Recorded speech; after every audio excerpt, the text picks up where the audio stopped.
इस वीडियो में हम देखेंगे कि परसेवरेंस रोवर सतह पर चट्टानों को तोड़ता है, एन्चेंटेड लेक एरिया तक पहुंचता है और कई अजीब चट्टानों की खोज करता है।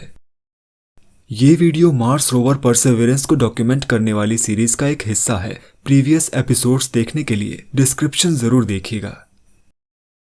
ये सोल 532 है और रोवर इस अद्भुत संरचना का एक और शॉट लेने के लिए डेल्टा पर एक इंटरेस्टिंग जगह पर चला जाता है। आप चट्टानों के बीच से सुरंग जैसे छेद होते हुए साफ देख सकते हैं।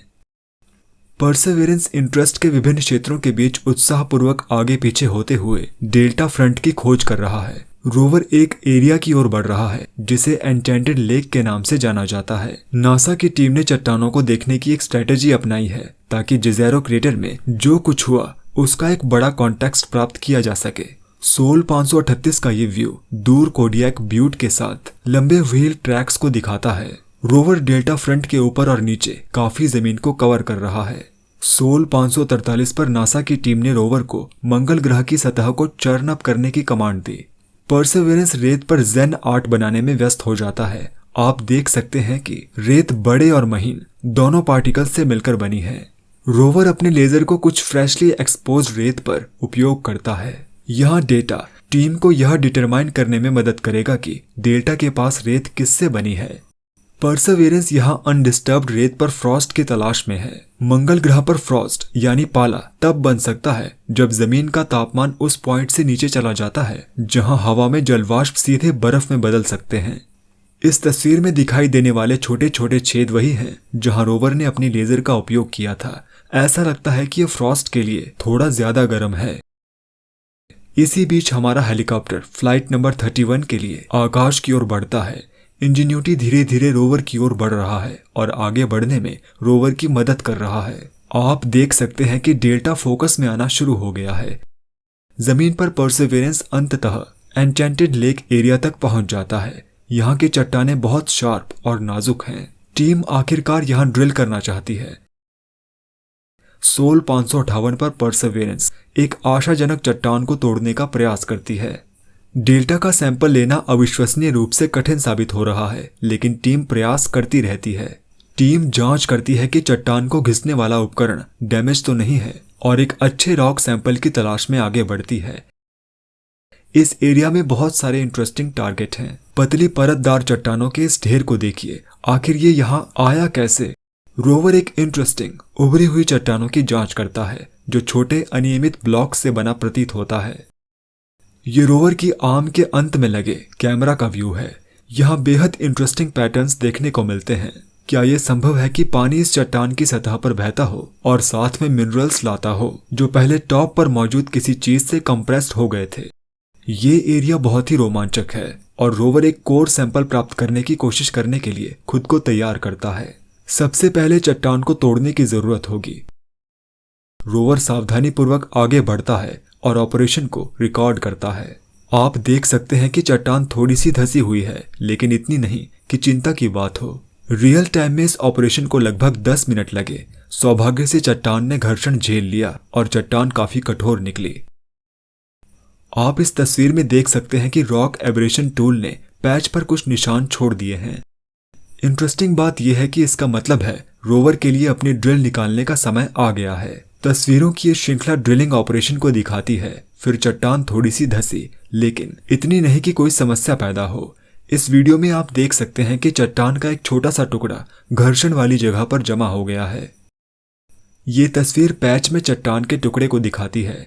इस एरिया का मटेरियल बहुत नाजुक लग रहा है। चट्टान टूट गई है, लेकिन सैंपल सफलतापूर्वक प्राप्त कर लिया गया है।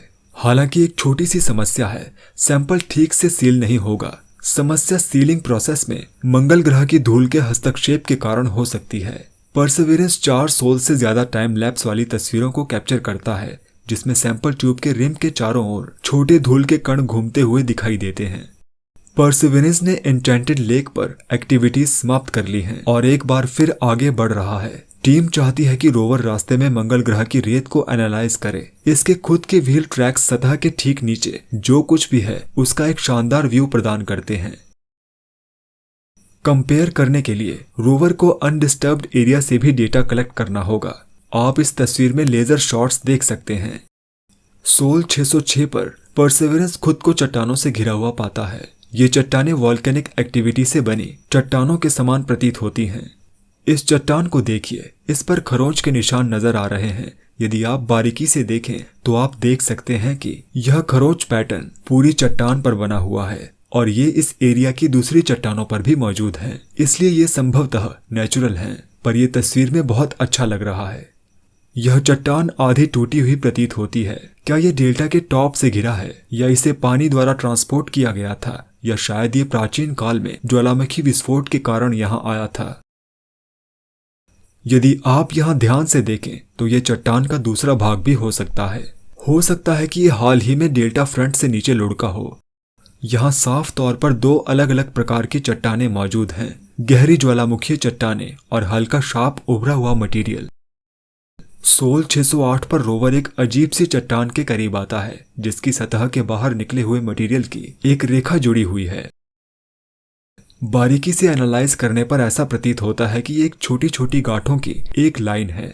इस तरह की लाइन प्राचीन काल में पानी की मौजूदगी का संकेत देती है। नासा की टीम ने रोवर को ऑर्डर दिया कि वह पास की एक चट्टान को घिसे ताकि ये बेहतर ढंग से जाना जा सके कि यहाँ क्या हुआ था। ये सीक्वेंस घर्षण को दर्शाता है। शुक्र है कि चट्टान हिलती नहीं है।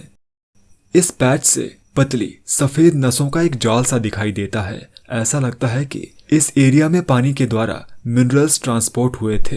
ये भी संभव है कि इन शिराओं में तरल पदार्थ का समावेश हो या प्राचीन पानी में फंसी हुई बूंदें हो। हमें इसकी तलाश के लिए पृथ्वी पर एक सैंपल लेने की आवश्यकता होगी। ये सोल 621 है। ये मिशन की दूसरी अर्थ ईयर एनिवर्सरी है और इसी दिन मंगल पर एक और सूर्य ग्रहण देखने को मिलता है। यहाँ देखा गया चंद्रमा फोबोस है, जो मंगल ग्रह के दो चंद्रमाओं में से एक सबसे बड़ा है। मंगल ग्रह पर आंशिक सूर्य ग्रहण एक आकर्षक दृश्य है, क्योंकि छोटे चंद्रमा सूर्य के विपरीत एक अनोखी छाया बनाते हैं, जो पृथ्वी पर हमारे द्वारा अनुभव किए गए टोटल सोलर इक्लिप्स से काफी अलग है। जब इसकी सोल 397 पर कैप्चर किए गए ग्रहण से तुलना की जाती है तो आप देख सकते हैं कि एंगल में काफी बदलाव आया है।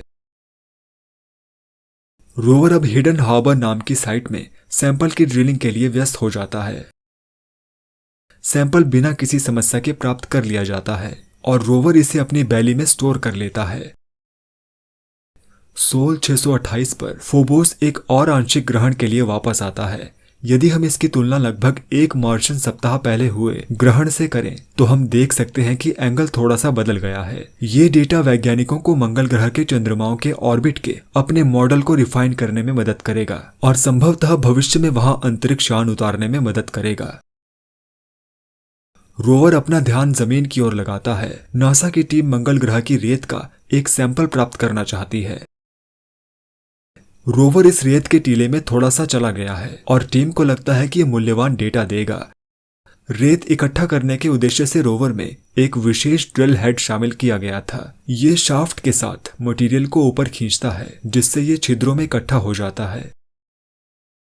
परसेवरेंस ने जमीन से 2 सैंपल्स निकाले, जो अब मुस्कुराते हुए चेहरे की तरह दिखते हैं। मंगल ग्रह की धूल और रेत का अध्ययन, जिसे रेगोलिथ के रूप में भी जाना जाता है, ये इंजीनियर्स को भविष्य के मंगल मिशनों के लिए इंस्ट्रूमेंट को डिजाइन करने में मदद करेगा और अंतरिक्ष यात्रियों को संभावित स्वास्थ्य जोखिमों से बचाएगा, जैसे कि टॉक्सिक परक्लोरेट की उपस्थिति। इसी बीच इंजीन्यूटी फ्लाइट नंबर 35 के लिए उड़ान भरता है। ये अब तक की सबसे ऊंची उड़ान है, जिसमें हेलीकॉप्टर लगभग 14 मीटर या लगभग 46 फीट की ऊंचाई तक पहुंचता है। हेलीकॉप्टर पर लगा रंगीन कैमरा डेल्टा की ओर झुका हुआ है और इसने कुछ बेहतरीन तस्वीरें खींची हैं। मंगल ग्रह पर एक और दिन और एक और सूर्य ग्रहण। इस बार ये 2 चंद्रमाओं में से छोटा है। मंगल ग्रह पर डीमोस आंशिक ग्रहण बहुत आम है। हालांकि चंद्रमाओं के आकार और प्लैनेट से उनकी दूरी के कारण रोवर कभी भी टोटल सोलर इक्लिप्स को कैप्चर नहीं कर पाएगा, जैसा कि हम पृथ्वी पर करते हैं। रोवर के पास अब एक बहुत ही महत्वपूर्ण टास्क है। डेल्टा के टॉप पर जाने से पहले अब तक कलेक्ट किए गए सैंपल्स को कलेक्ट करने के लिए एक सूटेबल लोकेशन को ढूंढने का प्रयास करना। नासा के एक दूसरे मिशन द्वारा ये सैंपल्स उठाए जाएंगे और 2030 के दशक में किसी समय पृथ्वी पर पहुंच जाएंगे। परसेवरेंस पर इंजीन्यूटी का प्रभाव पड़ने लगा है। हालांकि नासा की टीम चाहती है कि हेलीकॉप्टर एक छोटे से टीले वाले एरिया का पता लगाए। हेलीकॉप्टर 36वीं बार उड़ान भरता है और अपनी ओरिजिनल पोजीशन पर लौटने से पहले टीले के एरिया का निरीक्षण करता है। ये ऊपर से टीलों की कुछ बेहतरीन रंगीन तस्वीरें खींचने में कामयाब रहता है। परसेवरेंस अब किसी दूसरे प्लेनेट पर पहला सैंपल कैशे बनाने के लिए थ्री फोक्स नाम की साइट पर जा रहा है। सोल 650 पर ली गई एक तस्वीर से पता चलता है कि ये चट्टान अभी भी हमारे साथ यात्रा कर रही है, जिसे यहाँ रोवर के लेफ्ट साइड देखा गया है। सोल 653 पर रोवर ने थ्री फोक्स पर पहला सैंपल गिराकर इतिहास रच दिया। यहाँ सैंपल्स का एक भंडार बनाने का प्लान है, इन केस अगर रोवर खुद भविष्य में आने वाले लैंडर को सैंपल्स नहीं दे पाता है। यदि रोवर को कुछ होता है तो भविष्य का हेलीकॉप्टर इन सैंपल्स को कलेक्ट कर लेगा। सैंपल गिराने के बाद रोवर इसकी तस्वीरें लेता है ताकि यह सुनिश्चित हो सके कि ये उसके पहियों के रास्ते में नहीं है। साथ ही टीम को यह सुनिश्चित किया कि सैंपल अपने सिर के बाहर नहीं गिरा है। अगर ऐसा होगा तो भविष्य के मिशनों के लिए इसे पुनः प्राप्त करना ज्यादा कठिन हो जाएगा। परसेवरेंस के डुप्लीकेट रोवर के साथ पृथ्वी पर किए गए परीक्षण में लगभग 5% बार ऐसा हुआ। इस इनिशियल सक्सेस के बाद रोवर बाकी सैंपल्स गिराने में व्यस्त हो जाता है। आपने देखा होगा कि रोवर हमेशा एक ही एरिया से 2 कोर सैंपल ड्रिल करता है। ये इस एरिया में प्रत्येक सैंपल में से केवल एक ही गिराएगा, प्रत्येक में से एक को बोर्ड पर रखेगा। ऐसा इसलिए क्योंकि सैंपल्स को सीधे भविष्य के लैंडर तक पहुंचाना भी संभव हो सकता है। परसेवरेंस सैंपल जमा करने में व्यस्त है और इंजीन्यूटी फिर से उड़ान भर रहा है। इस तस्वीर में हेलीकॉप्टर को टीले पर आराम करते हुए देखा जा सकता है, जिसे उसने खोजा था। दोनों खोजकर्ता अब एक दूसरे की दृष्टि में हैं।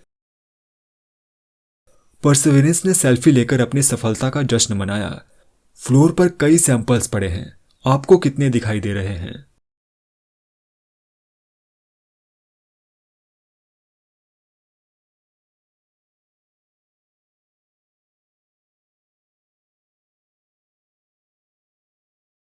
ये तस्वीर रोवर द्वारा हासिल की गई अभूतपूर्व उपलब्धियों को दिखाती है और स्पेस एक्सप्लोरेशन में हुई अविश्वसनीय उपलब्धि का एक विजुअल टेस्टामेंट प्रदान करती है। रोवर इस एरिया में कुल 10 सैंपल जमा करता है। यह प्राइमरी मिशन ऑब्जेक्ट था और ये एक शानदार सफलता रही है।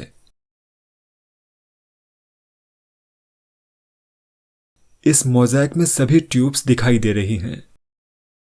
अब रोवर डेल्टा के शीर्ष पर जाएगा, जो एक प्राचीन रिवर चैनल प्रतीत होता है। परसेवरेंस रोवर की मंगल ग्रह पर यात्रा की फुल सीरीज देखने के लिए ये प्लेलिस्ट जरूर देखिएगा।